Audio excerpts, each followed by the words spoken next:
Taip, tai žodžiu, Twiną mes naudojam daugiausia tekstui su kažkokiam iliustracijom, paveiksliukais įdėti. Bet galima pabandyti Twiną naudoti ir labiau klasikiniam žaidimui. Įsivaizduokit šachmatai ar kažkas su lenta, kur mes vaikštom su vaikštuku kažkokiu.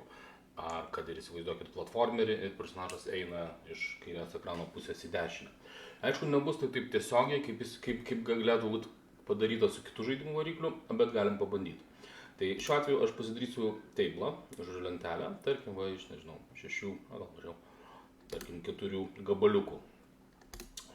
Table properties padarysiu, kad nesimatytų mūsų šitųgi,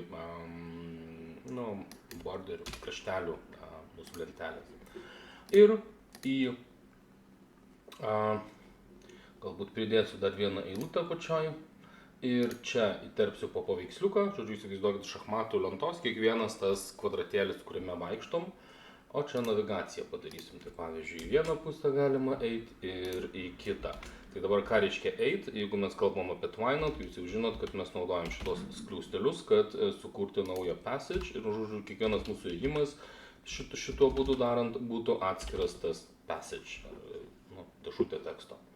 Čia įterpiu paveiksliuką, tai dabar aš iš karto kokį nors susirandu paveiksliuką, tarkim, čia aš turiu pasiruošęs paveiksliukų, nepamirškite galūnės paveiksliuko būtinai, Ctrl+C, ar taip geriau matytis įraše. Ir noriu įdėti čia paveiksliuką, tai aš negaliu tiesiai paistinti, aš darau šitą, čia įdėti paveiksliuką, paistinu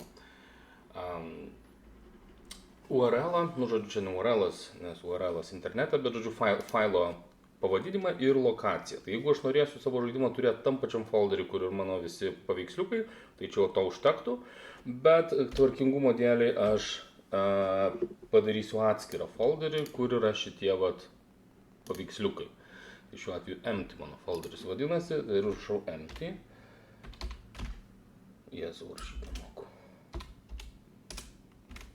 Taip, turbūt taip. Nusikopinu, kad nereiktų dar kartą to daryti ir įdėsiu tuos pačius paveiksliukus visur, išskyrus į paskutinį. Paskutinėme mums reiks mūsų to jau, sakykime, personažo langelio su paveiksliuku, kur yra vaikštukas. Tai vėl pasižiūriu, kur, tarkim, aš paimsiu, nežinau, katinas kažkoks. Ir pastebėkit kitas folderis. Ir čia įdedu paveiksliuką.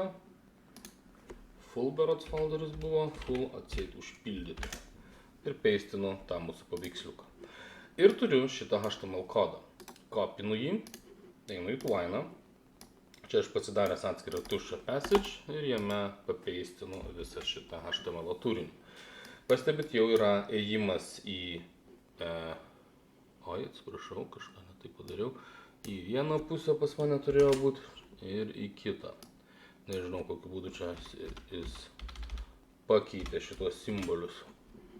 Žodžiu, neteisingai į dešinę, gerai, bus taip. Kad testuoti istoriją padarau, kad čia jinai prasidėtų, tai start story here. Ir dabar mes norėsim turėti paėjusią vaikštuką, kuris paėjo į šitą pusę. Tiesa, į dešinę pusę nėra ko eit, nes ten nieko nėra, baigėsi pasaulis. Tai aš tada gal į dešinę padarysiu, nepaklikį, žodžiu, tik tai tekstas, bet neišeis paklikinti jo. Pastebit, nėra sukurto šito. Dabar būkite atsargus, šitas ženklas yra pavojingas, nes jis naudojamas atidarimui ir uždarimui HTML kode dalykų. Tai aš dėl viso pikto įterpsiu į šituos teksto Twine, kur tekstą rašo šitos kliaustelius. Tikiuosi, kad suveiks, jeigu ne, tiesiog pakeisim šitą ženklą, nenaudosim kažką kitą naudosim. Gal į dešinę, į kairę galėtų būti alternatyvos.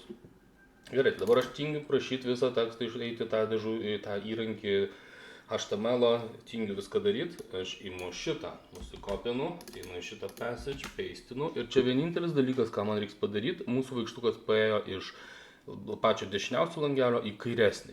Ir čia šitie langeliai yra iš eilės sudėlioti.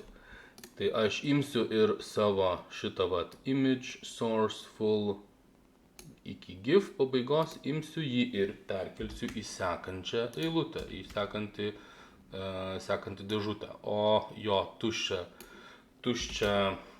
tą paėjimą, tuščią vaikštuką mes atpeistinsim vietoj šito. ir čia dviejų nereikia. Va šitą imu ir ištrinu. Žodžiu, apkeičiau vietom. Nu ir jeigu nepadariau klaidų, turėtų veikti. Aišku, toliau eit nepavyks, nes į tą patį passage nuvest, tai žodžiu, mes turėsim tik vieną paėjimą. Nu ką, išsaugau mūsų darbą. Čia bus build, publish to file ir aš kitų pavadinimų testą padarau. Žodžiu, folderis, kuriuome yra empty ir full, nes aš naudosiu paveiksliukus iš šitų dviejų folderių.